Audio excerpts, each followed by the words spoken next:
Assalamu alaikum everyone, this is AB Shibli and welcome back to the new episode of my new vlog. তো আমরা এখন আছি ঢাকার ঐতিহাসিক রোজ গার্ডেনে। এখানে টিকিট কাটলাম জন প্রতি 30 টাকা করে। দেন আমরা ভিতরে প্রবেশ করলাম। শেষ পর্যন্ত ভিডিওটা দেখার অনুরোধ রইল।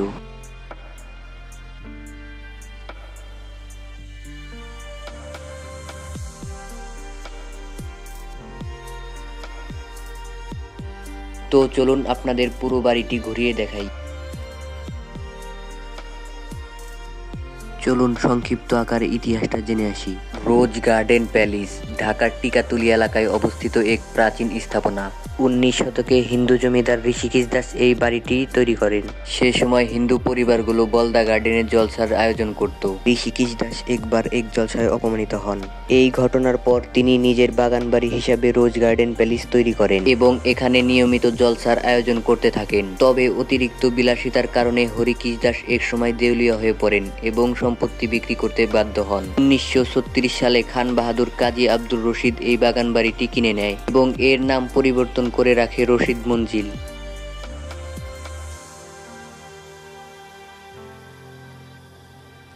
পরবর্তীতে তার বড় ছেলে কাজী মোহাম্মদ হুমায়ুন রশিদ এই সম্পত্তির দেখভাল করেন।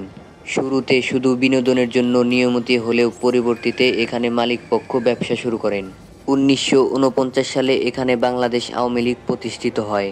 ভবনের 3 তলায় একটি হল রুম এবং 8টি কক্ষ রয়েছে। উপরের তলায় আরও একটি হল ও 5টি কক্ষ রয়েছে। 2018 সালে বাংলাদেশ সরকার এটি কিনে নেয় 331 কোটি টাকায়। এখন সরকার এটিকে মিউজিয়াম, জাদুঘর ও ঐতিহাসিক স্থাপনা কেন্দ্র হিসাবে গড়ে তুলেছে। রোজ গার্ডেন মূলত ফটোগ্রাফি, সিনেমার শুটিং এবং পর্যটকদের জন্য খুব জনপ্রিয় একটি স্থান। এর মধ্যে একটি কেন্দ্রীয় হল রুম রয়েছে। এখানে অতিথিদের আপ্যায়ন ও সাংস্কৃতিক অনুষ্ঠান হতো।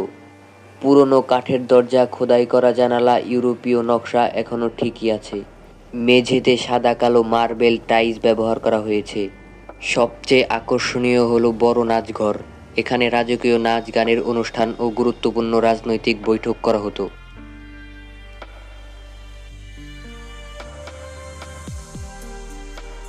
চলুন আমরা দোতলায় প্রবেশ করে দেখি ওখানে কি রয়েছে। তো এখানে প্রথম দরজা দিয়ে ঢুকতে দেখতে পাবেন অনেক নানা রকমের ফার্নিচার, আসবাবপত্র। এখানে পুরনো দিনের চেয়ার, টেবিল এবং কি খাটও রয়েছে। বিশাল ঝাড়বাতি, সোনালী ছাদ আর আয়না সবচেয়ে আকর্ষণীয় জায়গা। ব্রিটিশ আমলের সাদা কালো ছবি, প্রাসাদের পুরনো স্থাপিত নকশা, জমিদারের কাগজপত্র, সংবাদপত্র, ঘর সাজানোর জিনিসপত্র এগুলো ইত্যাদি।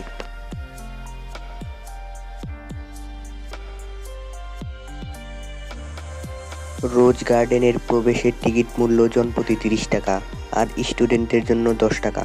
অবশ্যই স্টুডেন্টের জন্য স্টুডেন্ট কার্ড লাগবে। রোজ গার্ডেন খোলার সময়সূচি মঙ্গলবার থেকে শনিবার সকাল 10টা থেকে সন্ধ্যা 6টা পর্যন্ত আর সোমবার দুপুর 2টা থেকে সন্ধ্যা 6টা পর্যন্ত খোলা থাকে। তো আপনারা এখানে কিভাবে আসবেন? ঢাকার গুলিস্তান বা যাত্রাবাড়ি থেকে রিকশায় টিকাতুলির KM দাস লেনের রোজ গার্ডেনে যাওয়া যায়। অনেক রিকশাওয়ালা রোজ গার্ডেন নামে চিনে না, তাই তাদের বলতে হবে হুমায়ুন সাহেবের বাড়ি। রোজ গার্ডেন প্যালেস এমন এক ঐতিহাসিক জায়গা যেখানে চাইলে পরিবারের সবাইকে নিয়ে ঘুরে আসতে পারেন। ভেতরে রয়েছে রাজকীয় প্রাসাদ, পুরনো আসবাবপত্র, ঐতিহাসিক ছবি আর নকশা যা বড়রা উপভোগ করতে পারবেন।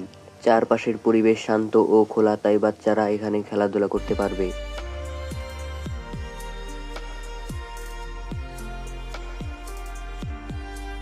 রোজ গার্ডেন প্যালেস তৈরি হয়েছিল 22 বিঘা জমির উপর। ভবনটির আয়ত্ত প্রায় 7000 বর্গফুট এবং উচ্চতা 45 ফুট। এটি 6টি শক্তিশালী পিলারের উপর দাঁড়িয়ে আছে আর প্রতিটি পিলারে লতাপাতার সুন্দর নকশা করা হয়েছে।